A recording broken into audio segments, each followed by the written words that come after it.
এখন যে ম্যাথটা আমরা করব সেখানে 1 divided by A square plus X square এই ফাংশনটার ইন্টিগ্রেশন কিভাবে করতে হয় সেটা আমরা দেখব। এবং আমরা দেখতে পাচ্ছি যেটা ইন্টিগ্রেশনের রেজাল্ট হচ্ছে 1 by A into tan inverse x by A plus C. তো আমাদের যে ফাংশনটা দেওয়া আছে সেটা হলো 1 by four X square plus 25 into DX. তো আমরা যদি একটু খেয়াল করি যে আমরা কিন্তু ফোর এক্স স্কোয়ারকে 2x হোল স্কোয়ার লিখতে পারি, আর 25কে কিন্তু 5x স্কোয়ার লেখা যায়। তাহলে যদি খেয়াল করি যে আরে আমাদের এটা তো যেই ফর্মুলাটা দেখতে পাচ্ছি ওটার মতোই, কারণ 2x হোল স্কোয়ার যে কথা আমাদের এখানে এক্স স্কোয়ার একইভাবে ভাবতে পারি যে একই কথা। আবার 25 মানে হচ্ছে 5 স্কোয়ার যে কথা এ স্কোয়ারকে একইভাবে একই কথা ভাবতে পারি। সো দ্য পয়েন্ট ইজ দেখতে সেম কিনা, দুইটা ফাংশন দেখতে সেম কিনা। 1 by 5 square plus 2x square যে কথা 1 by A square plus X square দেখতে একই রকম কিনা। একই রকম হলে কিন্তু আমরা এই ফর্মুলাটা ঠিক ইউজ করতে পারি। সো যেহেতু দেখতে একই রকম, সুতরাং আমরা ফর্মুলাটা ইউজ করলে কী পাবো, ফর্মুলাটার আমাদের দেওয়া আছে 1 বাই এ, এ মানে আমাদের এখানে আসলে 5।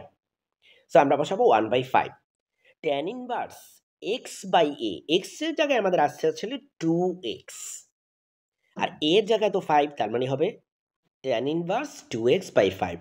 আমি আবার বলি 1 বাই এ মানে 1 বাই 5, কারণ এ মানে 5, আর tan inverse x by A মানে হচ্ছে 2x by 5, tan inverse 2x by 5, because এক্সের জায়গায় এখানে আমাদের আছে 2x আর এর জায়গায় আমাদের আছে 5 plus C. But the point is that একটা 2 দিয়ে আমি কেন ডিভাইড করছি, এইটা একটু ভেরি ক্রুশিয়াল পার্ট, বিকজ তাহলে কিন্তু আমাদের ম্যাথটা হলো না যদি আমরা এই 2টা দিয়ে ডিভাইড না করি। আমাদের খেয়াল রাখতে হবে আমাদের যে অরিজিনাল ফর্মুলা ছিল সেখানে কিন্তু শুধু এক্স ছিল, কিন্তু আমরা যেটা পাইছি সেখানে কিন্তু 2x আছে।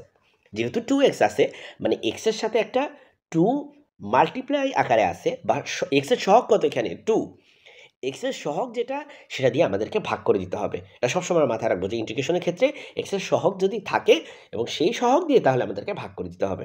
এক্সের সহগ 2 আছে, সো আমরা 2 দিয়ে ডিভাইড করে দিব। আলটিমেটলি আমাদের অ্যান্সারটা হবে 1 by 10 into tan inverse 2x by 5 plus C. এই পর্যায়ে আমরা একটু ব্যাখ্যা দেওয়ার চেষ্টা করি যে কেন আমাদের 2 দিয়ে ডিভাইড করতেই হবে এখানে, যদিও এটা ফর্মুলাতে নাই।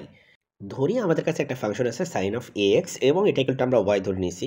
যেহেতু এটা এক্সের ফাংশন তাই আমরা এক্সের এক্সপেক্টে যদি ডিফারেন্সিয়েশন করি আমরা জানি সাইনের ডিফারেন্সিয়েশন অলওয়েজ হয় কজ। তো সাইন অফ এক্স হয়ে যাবে cos of a x. Then chain রুলের কারণে আমাদের এক্সকেও ডিফারেন্সিয়েশন করতে হবে, আর আমরা জানি এক্সের এক্সপেক্টে এ এক্স হচ্ছে এ কনস্ট্যান্ট, সো এ বাইরে চলে আসবে, সো এক্সের এক্সপেক্টে এক্স হচ্ছে 1। সো আমাদের সাইন অফ এ এক্সের ডিফারেন্সিয়েশন তার মানে আলটিমেটলি হবে A into cos A X. এখন আমরা জানি যে ডিফারেন্সিয়েশন আর ইন্টিগ্রেশন বেসিক্যালি একটা অপোজিট প্রসেস। সো আমরা যদি এ ইন্টু কজ এক্সকে ইন্টিগ্রেশন করি we should get sine of X, এবং তাই হয়েছে। এ ইন্টু কজ এ এক্সকে আমরা যদি ইন্টিগ্রেশন করি এক্সের এক্সপেক্টে আমরা basically sine of X plus C পাই। বাট দ্য পয়েন্ট ইজ যদি আমরা এটা না থাকতো, আমরা চাই না, আমরা শুধুমাত্র কজ এক্সকে ইন্টিগ্রেশন করব, সেক্ষেত্রে আমরা এটাকে কী করতাম, ওয়েল আমরা এটাকে রাইট হ্যান্ড সাইডে নিয়ে যেতাম। তার মানে আমরা দেখতে পাচ্ছি যে ডিফারেন্সিয়েশনের ক্ষেত্রে এ হচ্ছে গুণাকারে আসতেছে, আর ইন্টিগ্রেশনের ক্ষেত্রে এ হচ্ছে ভাগাকারে আসবে।